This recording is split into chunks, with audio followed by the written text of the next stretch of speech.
Hello, everyone. Are you ready for this webinar about how to teach robotics by integrating practice? Excellent. So you can see that we have here on the side of the video, this side, a chat that you can be posting your questions. Actually, on the chat, you can put your comments. And then on the other side, there is a tab at the top that says questions. So you can put your questions on the Q&A tab and also vote for the questions of somebody else. And then we will be answering the questions. But before going into that, then let's go and let's start presenting the material for this session, right? Excellent. Then let me share my screen here with you. And I have prepared a short presentation to give you the main ideas that I want to share with you based on my experience by teaching different universities. Also in our company, The Construct, we dedicate to that, to teaching. So we have delivered so many trainings, so many classes, so many lessons. Then I hope that this is helping you, teachers around the world. Then let's go and let me clarify who is this webinar for. The first thing is who I am talking to. So this is for teachers or professors or teacher assistants, the people who are in charge of delivering a class to some students about robotics. And then the problem of robotics, which is different from other subjects, is that it's difficult to connect the theory with the practice, right? So that's what I want to share with you, how you can do that, so your students will learn a lot more. So in this session, we are going to learn how to prepare this curriculum that is based on practice, that is going to be allowing the students to mix the concepts, the theoretical concepts, with something that is real, which is the robot. And then how to include some material that you can provide to the students for doing homework, and also how to evaluate your students, and how to provide some practice with real robots, not only with simulated robots. So that's the goal of the session. Then, and when I mean by teaching robotics, I don't mean about building a robot. Okay, we are talking about the concepts of robotics, like action and perception, kinematics, dynamics, navigation, computer vision, all those subjects that apply to robots. So we are going to teach those, the ideas that you are teaching those subjects, but then you need to provide some practice to the students so they can understand the real thing. That this understanding comes by using the robots. And that's what I want to clarify, what I mean by practice. Yeah, I have already said. So I think that the concepts that we are teaching must come from the experiences with robots and not the other way around. So we don't explain a concept, a very abstract concept, and then we show, oh, let's do it with a robot. I think it's on the other way around. And in order to do it the other way around, that is, the students, they are playing with the robots and doing things, and then, oh, you need this concept. You need to create an algorithm to identify where is the line that you have to follow. Or you need to understand the kinematics in order to see how this robot is going to move when you apply this speed to the wheels.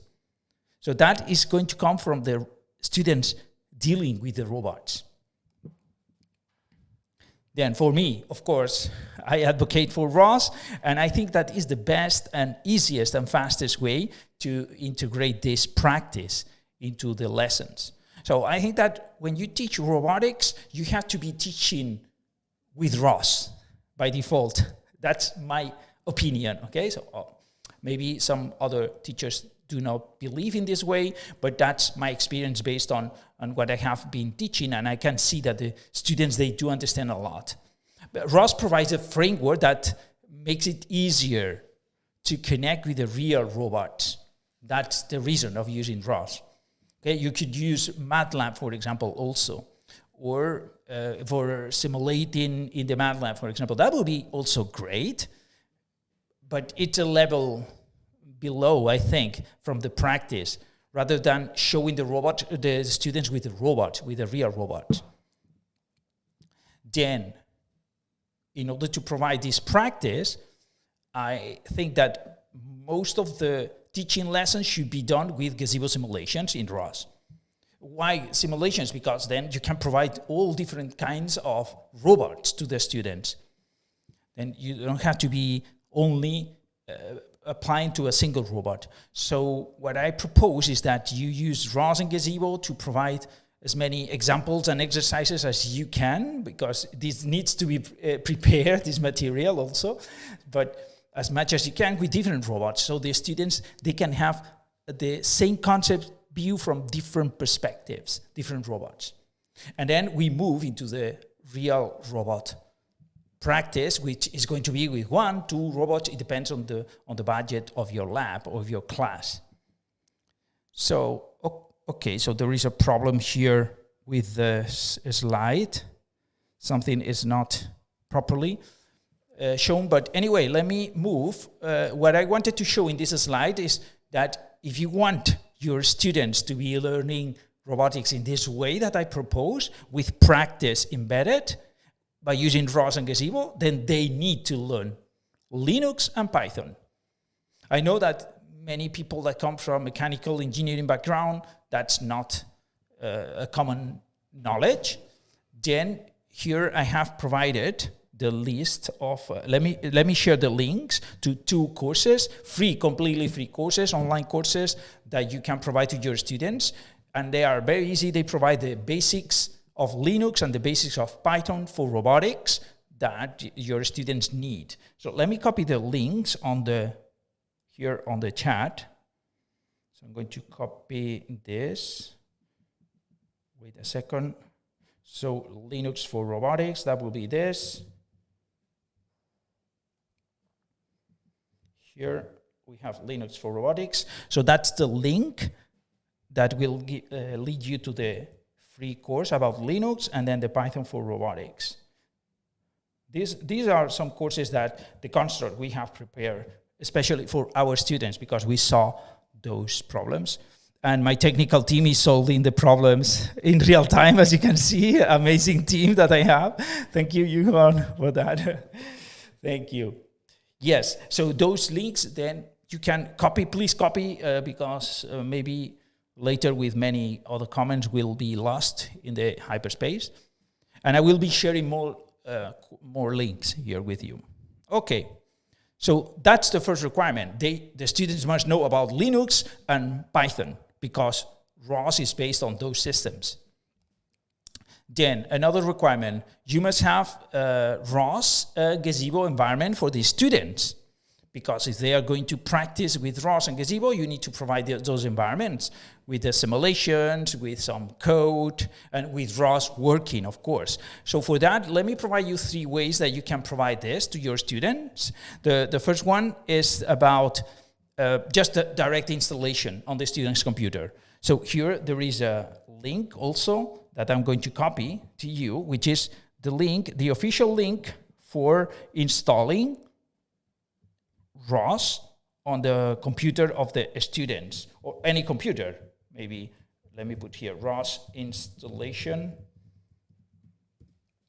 So in ROS, this is the official link, and then that will provide you with the latest version of ROS, the latest distribution, and yeah, and that's it. So I have it installed on my computers, no problem. But the problem is that this needs to be installed in the computer of the student, and sometimes the students, they don't understand this process. Sometimes they break the installation later.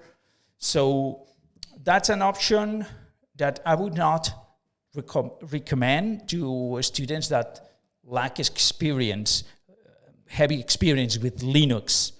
So if they are in very early stages, then I don't recommend this option. But I'm providing because it's the official one.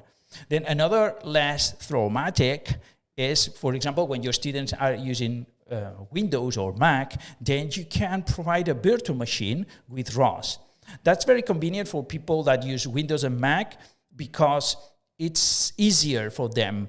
So they just install the virtual machine, and then every time that they open, it opens fresh. If something goes wrong, you can delete and install it again, and so on. So it's quite easy and intuitive for the students. Let me put a link also here. It's a YouTube video that I found that describes how to install this virtual machine, how to create this virtual machine, and then you can provide. It's for an older version of ROS, but you can, of course, modify for the current, just modifying one of the steps, that is installing a proper ROS distribution. So virtual machine is here. Okay. Then another option, which is between installing ROS in your computer and the virtual machine. So it's to use a Docker version. So ROS already provides some ready ROS Dockers that you can install the Docker in the computer of the student. So that works with different types of computers as long as they have Docker installed in the system. So that's another complexity, okay, added, which is about installing Docker first on the students' computers, and then inside once the Docker environment is been installed, then you can install this Docker from ROS. It's less difficult than section number 1, but it's a little bit more complex than option number 2. Let me put the link also here. I'm going to be sharing several links as resources, because I think they are useful resources, and then afterwards you need to think by yourselves which one is the best for you. Okay. Docker with ROS. Docker with ROS. So that's it. Great. What else? Then, so you have ROS in the system and Gazebo, but then you have to provide simulations to the students, right? Because you need the simulations of the robots to be installed, to be executable, and to be launched on the system. Then this is also something that you need to prepare for your students. So for that, I have included here a public repo that our company is providing. So we have a lot of simulations there with different robots that you can use. You can download.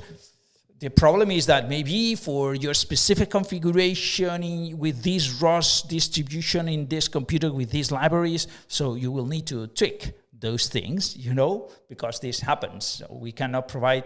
This is just a Git repo with many different simulations, and we provide them for free there.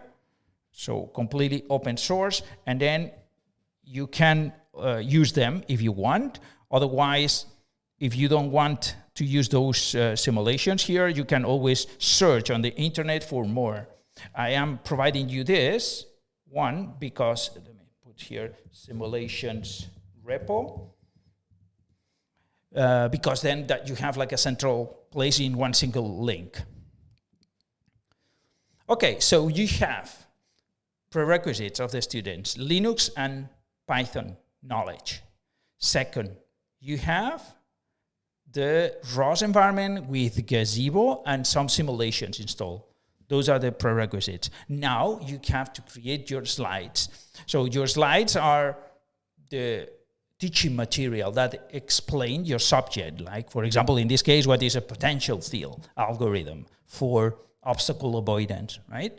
Then that's a way of doing. That's something that you need to prepare. And then what I recommend is that you do those slides, that you do it on a Jupyter notebook. Because then if you do in a Jupyter notebook, you can integrate the lesson with the code, with images, and everything together in an interactive environment. You know that Jupyter notebooks, they can also execute code from the cells. And if you don't want them to execute code from the cells, it's not a problem. You just put the code, and then your students can grab this code and create a file, a package, and execute it, and so on. So I like Jupyter Notebooks because it allows us to easily integrate all those things. As you can see in this image, we have explanation, we have code, we have images, expected result, and so on. And also, what is interesting about those Jupyter Notebooks is that it's easier to evaluate a student. You can create a proper Jupyter Notebook that allows you to execute some commands for easy evaluation later for you. So you provide this Jupyter Notebook, which contains what you are expecting and what should happen when you execute this command. And then when you are going to evaluate, this is going to be very useful for you because you receive the Jupyter Notebook of the student with all this code, and then you just execute that code that is on the cells, and it should show the result that you are expecting. Okay, that helps you on the evaluation and to make it faster. And for the same sense, you can do it to provide homework on the Jupyter Notebooks in the same way. Then finally, you need to add some real robot practice. By using the simulations, you can provide a lot of experience in a simulated environment with different robots. But that's not enough for the students. First, it's a little bit deceiving for somebody that is studying robotics and not touching robots. You know, making robots see that they behave, real robots that behave with their real code. You know, so the students, they create a code and then they see what happens in a real robot. So that's a little bit deceiving if everything is based on simulations. So what I propose is that for one type of robot, the one that you can afford or that you think that is interesting for your lessons, then buy it and then use it as a test for your students. Then what you can do, for example, is in the Jupyter Notebooks, so for the homework, you make them practice with different robots simulated, but for the evaluation, you provide a simulation and the real robot that are the same, right? Like in this image, that's what I wanted to represent. So this is the real robot, and this is the simulation. So you can, for example, in the evaluation, use the simulation so they can prepare the programs. And then on evaluation time, they come to the lab and then practice with the real robot. So they see the differences between simulation and real robot and get this experience also. So I think for me, connecting with real robots is the real experience that makes the students really understand the concepts. And I stress this point, and that's how we based at the construct our learning, our teaching. And then in order to make this possible in a faster way, in a more efficient way, so without wasting so much time in preparations and so on, we have simplified this process that I have described to you, installing and then preparing Jupyters and then providing exercises, tests, connection with your robot. All this we have simplified in a concept that we call a ROSJ, that is a ROS project. Then with the ROSJs, actually is a ROS environment in the cloud. And it includes the simulations. It includes the Jupyter Notebooks. It includes the code.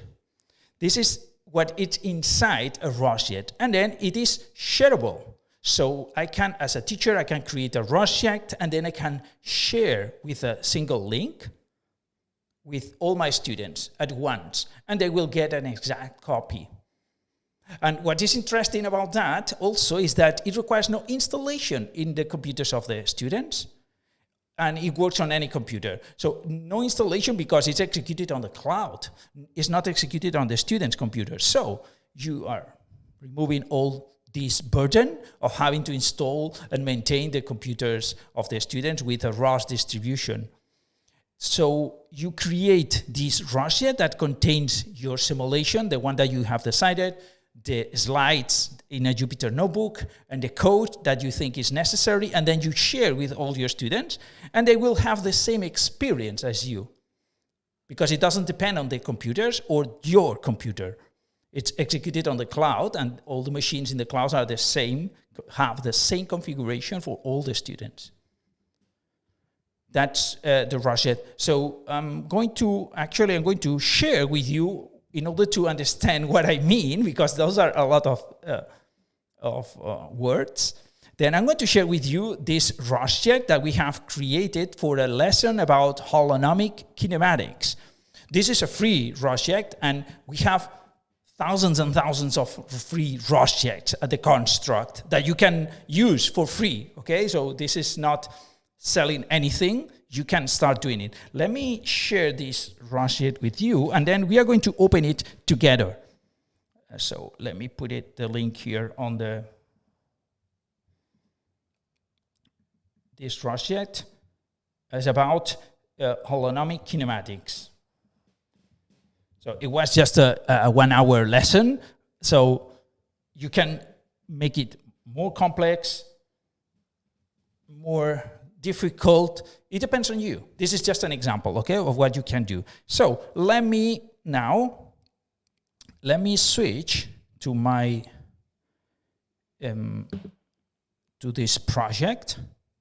So if you click on this link, then you're going to get something like this, something similar.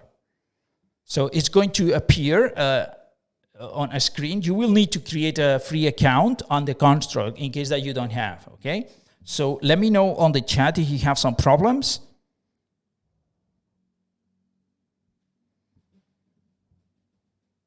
Let me know on the chat if you are following. So you have to have this kind of a screen similar to this one once you have logged into the system. So Matthew Prater says, it works for me. Great, excellent. Then once you have reached this screen or something similar, let me go 1 point back.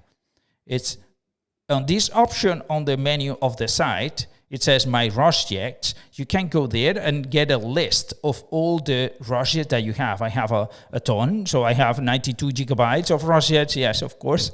Maybe you have only one, the one that you just copied. And you can see here, it appears here in small detail, yes. Jan Dostochny says no space available. Oh yeah, that means because you may have, on the free account, you have up to 2 gigabytes of free space, of course. Then this ROSJ is only 400 megabytes. Then maybe you need to delete one of the less used ROSJs. Then Jan says reach the quota. Yes, that's right. Rihan Jonas says, I got the screen. Excellent. Then that's another way of getting to this screen. But in any case, once you are there, you only need to press the run button to start to open. Let's say it's opening this ROSJ. Okay, so this ROSJ also includes a video with the lesson. So that's extra for this ROSJ. So we made it very cool. So I'm going to remove this video. So by minimizing, so I'm closing it, and I can open it on this icon anytime again.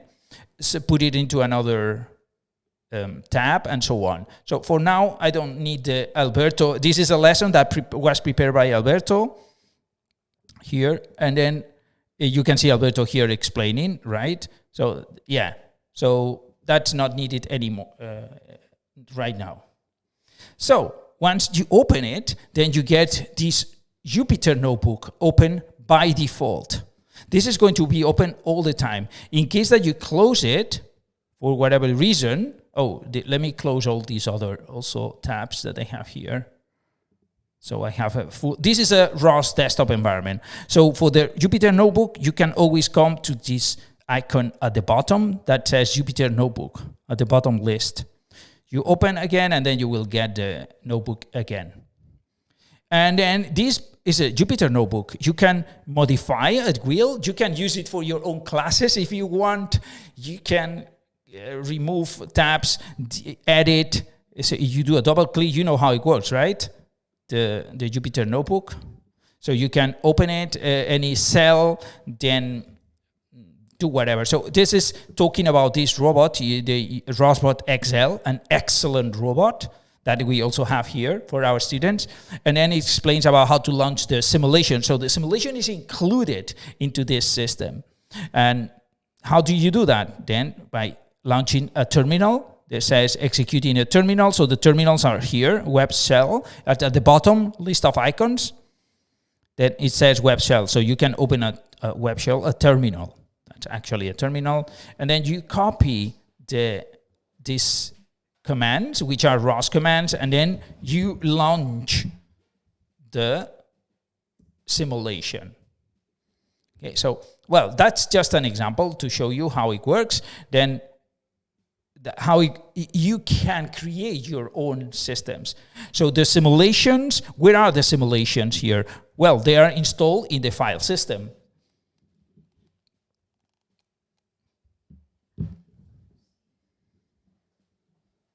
Okay, yeah, I see that we have a problem here watching the part of the bottom of the, so you cannot see very well the icons. Let me see, in the meantime that the simulation is opening, let me see if we can correct that so you can see properly the bottom. Yes, a little bit more. Let me see. Maybe, yeah, exactly. So now it is. Okay, excellent. Thank you. I got assisted here. Yeah, so you can see that this is included. And then if you have done the same step as me, you got a copy of this, you got a copy of the simulation, the robot is there, and etc. So you get all this already made and shareable with anybody that is there at the audience. You can get the same results just right now as I am having. Great. So you have the simulation, then you are going to understand what is the kinematics, and when we explain about the equations and all those things that we like to do, and then but apply it to the robot, and we can launch the twist keyboard and move the robot and the messages in ROS. So that's the lesson. It depends on you, okay? So that's the lesson depending on you. You have an IDE code editor. And here is where you are putting the simulation. So you can find the files of the simulation. They are here also in the ROS2 workspace SRC. So here a gazebo wall and some controllers, whatever you need. And also the Jupyter notebook is there. But you can directly edit here and then save it. That's it. Then everything that you have included in this file system then is going to be shared with your students. So you can see that I have saved a lot for you here in order of preparation time and also in order to provide to your students, right? Okay. So that's one example of a ROSject and how you include information in a ROSject, how you teach by using the ROSject in this way with the practice, with the simulation, and then you can also connect to the real robots. Also from the ROSject itself. So you can make your students connect to your real robot. So for that, let me switch again back to the, here, so many things.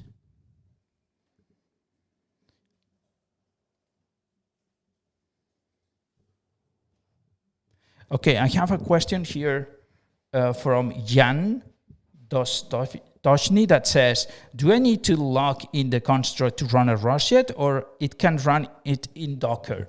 That's a very good question. No, you need to log into the construct. You cannot run it into a Docker.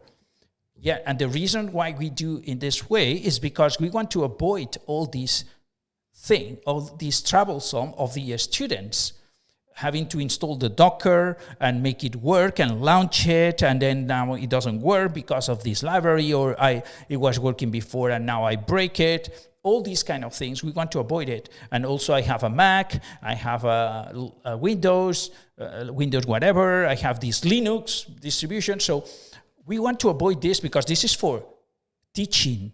Okay, this is not for development, it's for teaching. And then we want to provide this smooth experience to the students, so they don't, and also to you, to the teacher, right? Because we are simplifying a lot your life. Then that's the idea. You can, though, open the ROSJ and then download all the files if you want that they are inside the ROSJ anytime. Use the IDE. There is an option that is download directory, and then you download, and then you create your own Docker if you want. So with this material. This material is for you. You can use it at will, okay? Then let me see. So Matthew Prater says, for those with low bandwidth, the link may cause the computer to freeze. It shouldn't. It shouldn't. It doesn't get that much bandwidth. So the link, this link, when you click on it, is going to create a copy, but the copy is created in the cloud, so your computer is doing nothing. It's just sending the signal, hey, create a copy in my area. That's it. Then when you open it, when you open the ROSJ, then it appears to you. Then at the beginning, it has to load all the data, and that time, it requires a little bit of bandwidth, but not that much. Most of the people can do that without any problem.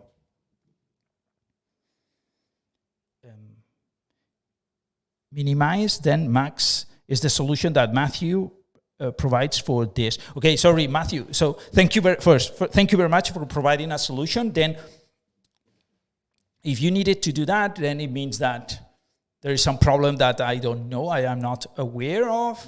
And then if you want to share more information, that would be excellent. And well, anything, thank you. In any way, thank you for putting this comment there. Okay, then, what about the next one is that we have created a system that we call botbox, which is the integration with the real robot. Then in botbox, let me share this link with you, but before sharing the link, let me go straight.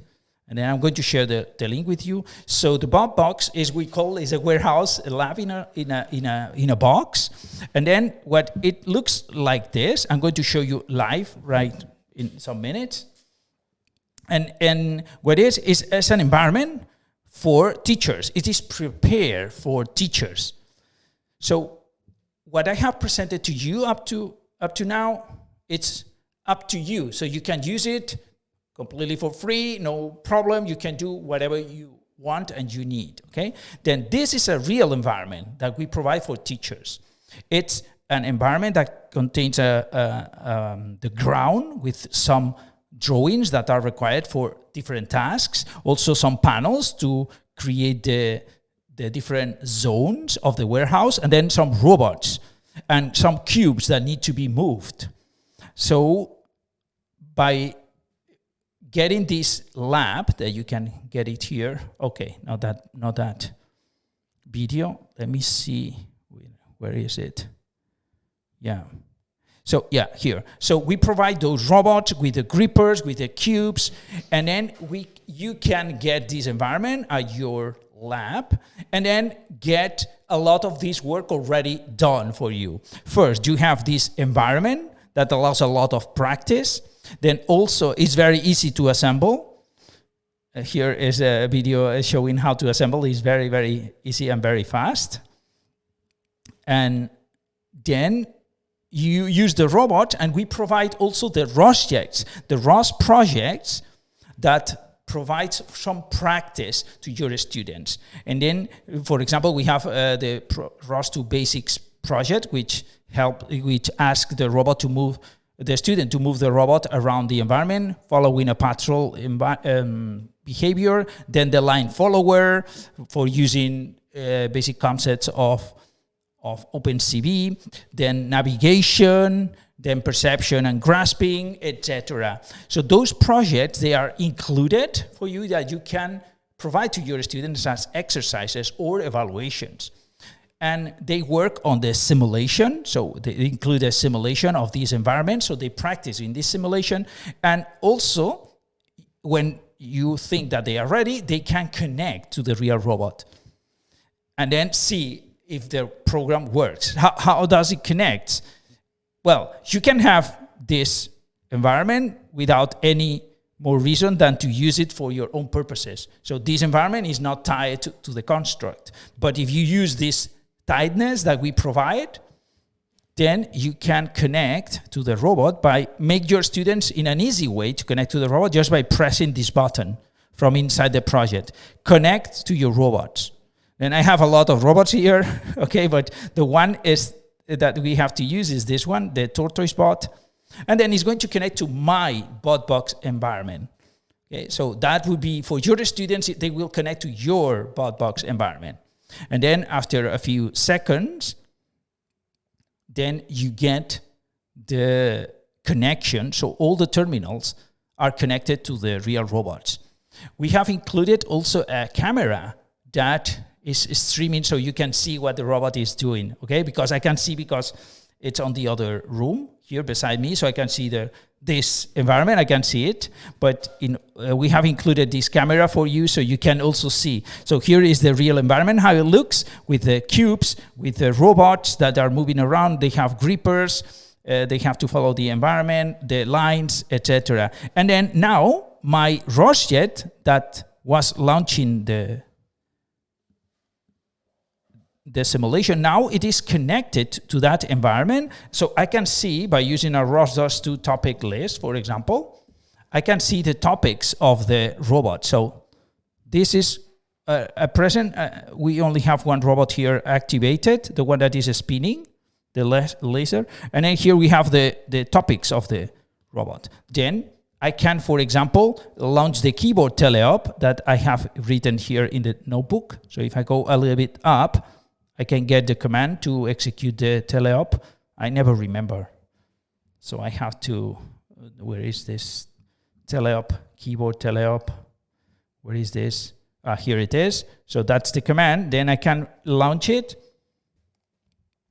the keyboard teleop, and then let me minimize this. Now I'm going to reduce a little bit the speed because I know that this keyboard teleop is very fast. I move the robot. So you can see I'm pressing the key I in order to move forward. Then I'm going to press the key to rotate.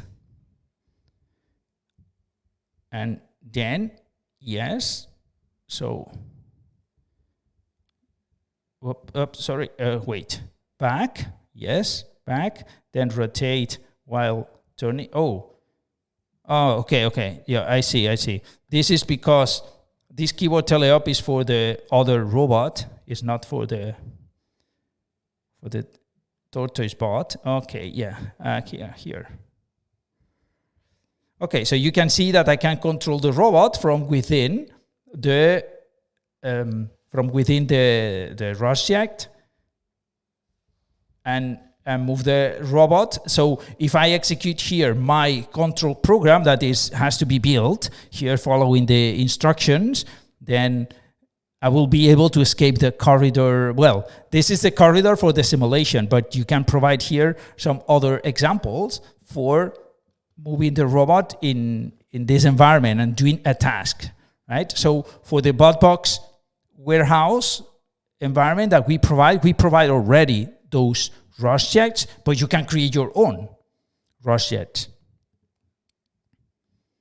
And basically that would be the way of creating a class based on practice with a robot. So far, let me summarize. I have provided to you the lessons that you can provide to your students to make them be with the minimum knowledge of Linux and Python required for working with ROS. Then I have explained to you how to base your lesson on ROS and Gazebo simulations, then where to get the ROS installations, where to get some simulations that you can use for your projects, and then how to you can use Jupyter in order to create your lessons. And then by using Jupyter lessons, you can evaluate better your students. You can also provide better homework to your students because it will be based on practice on the simulated robots. Then finally, I have indicated that you somehow have to connect with real robots. I have provided here a solution, which is the botbox for real robots, but doesn't have to be that way, okay? You can use your own robots if you have them. Use your robots and make a simulation of your robots, or find the simulation. Usually the manufacturer provides, or somebody else in the world has created a simulation for your robot. Then use this simulation so the students practice in the simulation and then apply the code to the robot. Right? In the environment that I'm presenting here, by using the ROSJ, the change between simulation and real environment is just one click away, because everything is already tuned. So you don't have to have your students SSH to the robot.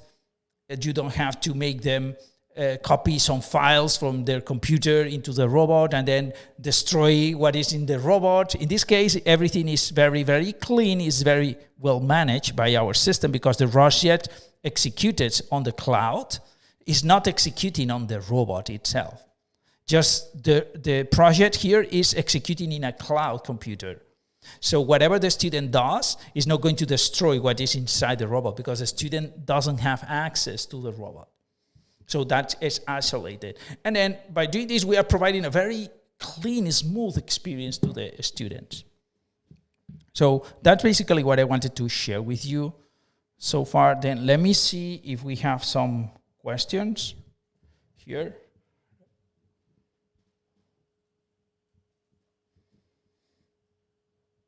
Okay, Matthew also asked me, told me about maximize to fix the icons appearing at the bottom of the ROSJ screen. Thank you, Matthew. I just read it right now, and it was solved. Thank you very much.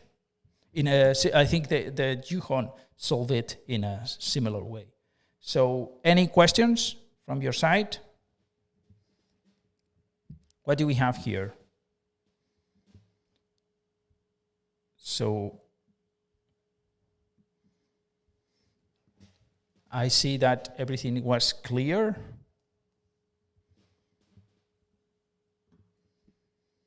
Then in the meantime that somebody is asking some questions, then let me tell you about some other things. Matthew Prater, okay, yeah, comment of laughing. Yes, I think that there is some delay, some large delay between the streaming, like more than a minute, something like that. So, in the meantime, let me show you some other things that you can do. There is a lot of features that we have built into the system for teachers, especially. Like, for example, you can create your own ROSJ here. So, if you want to create a new ROSJ for your own material, you can go to this option here, My ROSJ, and then press the plus button, and then you can create a ROSJ from zero. So that's something. And then you can create your notebook, upload, maybe do a clone of your simulation, or upload a simulation that you already have, and so on. So you will create your own ROSJ, like we have created some of them here. Right? Then this is one of the things I wanted to share with you. Another thing is that you can go to the public ROSJ area and then search here for your projects. So ROSJ, we have so many. I don't know why it's not showing it here now. Oh, yeah, here it is. 142,000 ROSJ have, because many people is creating this ROSJ. I don't know what most of them are. Well, I don't know what they are about. So you can search by keywords. Let's say, for example, I want to search for the robot Turtlebot. Let's say for use Turtlebot, and it has to be on distro, let's say Humble. So you can see many. Oh, here is one of mine, but here's some other people here from Korea. Gisa Turtlebot Humble. So this is his, and here he has put some documentation. That's nice, very cool, about his project. Okay, so you can get many ROSJs already made there. You need to, our search engine, it works, but you need to search for you need to check a little bit before you find the one that you like it. Then I see Salvatore has a question that says, Salvatore, a special greetings to Salvatore, because Salvatore was one of our students of the Robotics Developers Masterclass, and he graduated last year and now lives a successful life. Then Salvatore, let me see your question. Hi, I currently have 4 students learning on your platform. They started with Python and are now learning ROS in 5 days. Excellent. Thank you very much. Yes, I received your picture with your student. That was excellent. Thank you very much for sharing and for enjoying learning at our platform and teaching. Then Matthew Prater says, are there tutorials on creating your own ROSJ? That's a very good question. And it is not right now, but it's going to be in a month's time, because we are modifying and upgrading the way that this ROSJ now is very dry to create your ROSJ. So we are providing something that is extra, that is simulations already included. So it's this one. So we are providing some options. This is just, you cannot see this that I am showing here because these are experimental things. But in the next ROSJ version that we are going to publish along this month, then you will be able to select which simulation you want to use, and we will provide you with several simulations. For example, in this case, this is a TotalBot in a Combini store, in a 7-Eleven store. So everything is already running for you, for your students. You just select here and then it works directly. Or maybe, for example, DeepMind bot. This is a bot that is in a house with people around and so on. So we are preparing a lot of simulations that will be super cool for you just to select, and then you can create your ROSJ. So there is no tutorial. We need to finish this and then we'll create the tutorials. Then Jan Dostojny. How to save ROSJ when I have to leave some space at my account? Okay, so ROSJ are automatically saved. Then if you need to leave some space, then you need to delete it. You cannot save it anywhere because, I mean, that's the way that we are doing business. So we need you to support us, to give us business. So we provide a lot of material, as you can see, and very, very interesting, very from our heart in order to help. But at some point, we have to start charging. And I hope that you completely understand that we are not a greedy company, but we need to survive and maintain all those computers and so on. So that's why we put a limit of 2 gigabytes. 2 gigabytes is a lot of material, because this ROSJ, for example, is 400 gigabytes, but that's not normal. This is a very good, well done ROSJ. So, for example, here is about a course of DDS is only 100 I have here. Then another one here is 200. Another one is 300. So you can have a lot of ROSJ for free already. Then for the rest, you need to get a license. I mean, a subscription. Then let me see. Then I see Salvatore, thanks. Okay, great. Jan, sure. Then Pochang Lin. Is it possible to control my own physical robot by using ROSJ? The robot is not the same local area network with your computer in the cloud. Yes, this is possible. This and actually is very, very easy. So I have presented here to you the botbox solution. This botbox solution is a solution with those robots that we provide, we sell, and so on. So you can buy them. But you can use your own robots. This is just a solution for the teachers that doesn't have an environment. They want to have this easy and for a small price. Then they can do it and start teaching students with practice very, very quickly and easy and low price. But in case that you have your own robots, you can do it. You just go to the option to real robots. Then you go to real robots, and then you register a new robot. You click on this option, then probably most of the cases you will have to go to the register manual registration. Then you select manual registration, display your robot. Let's say Pochang robot. Then you indicate which ROS distribution is in there. Let's say ROS Galactic. And then you put a picture of it. Let me see. I recommend you to put a picture because otherwise it will be very difficult if you have several robots to identify which one to connect. And I don't know here. Okay, let me put this picture because I haven't prepared. I don't know which one is your robot. And then you click on active. This robot is active. Then click on register. And now the only thing that you need to do is to do an SSH to your robot computer and paste this code. If you paste this code into your computer, a robot computer, this will install a server that allows the construct to talk to your robot from a ROSJ. Then by doing this, then let me see, where is my ROSJ? It was here. So if you do that, it's only once. You only need to do once.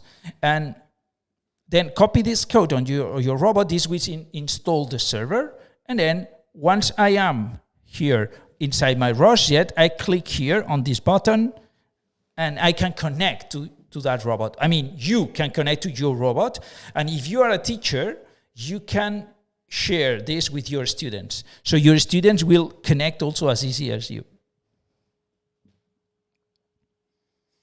Matthew says, will a recording of this presentation be made available?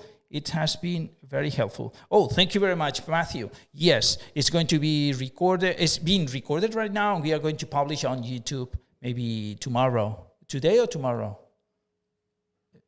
On? Tomorrow. Yeah, okay. Tomorrow, yes. Okay. Pochang says, thank you. Yes, my pleasure. Yeah, there are many options. I'm explaining to you because, for example, Pochang asked me about how to connect your own robots. Then that is a good question. But there are a lot of options here. For example, for teachers, we also have a panel that can manage the students and see their progress and how many hours they are using and for what. So you can have a control of your students. You can provide access to lessons. We also have lessons that you don't need, okay, to have the lessons, to access the lessons. There are some that are free, the ones that I provided to you, but others, they are not. Then you can buy the different plans for this. But a lot of stuff is already for free. Then Salvatore Bulb this says, in which part we have to copy this code to control the robot? Okay, yeah, so that's a tricky question. So let me show you, where is it? So again, here on the real robot, register a new robot. Oh, no, sorry, not register. Configure an existing one because I have, I didn't save. No, it's here, yes. So let me see. Okay. Let me disconnect from the robot. So this is. I have seen a small bug that I'm going to talk to the development team later about this, so we can solve it quickly.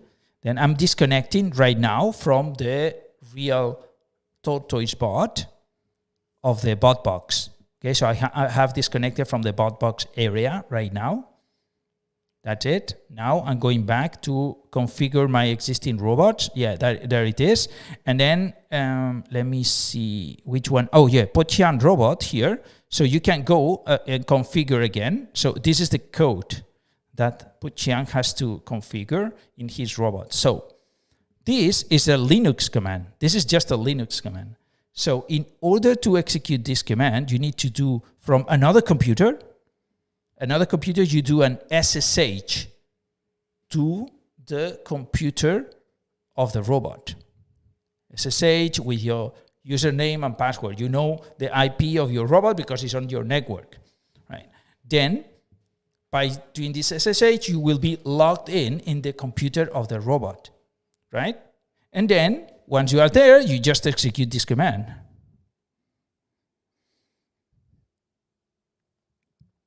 is in which part means in the terminal of the computer of the robot.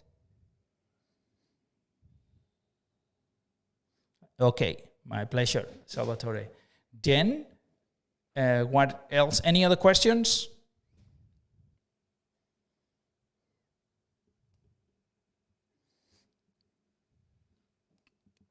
Okay, I'm going to be delivering this live class for several weeks along this month and explaining different concepts, different ideas about, this was like a general overview of how it has to be, but for the next one, I'm going to be teaching about tricks or things that you can do with your students and make it easier. So I will try to do it as easy as possible for everyone and not tie it to the construct.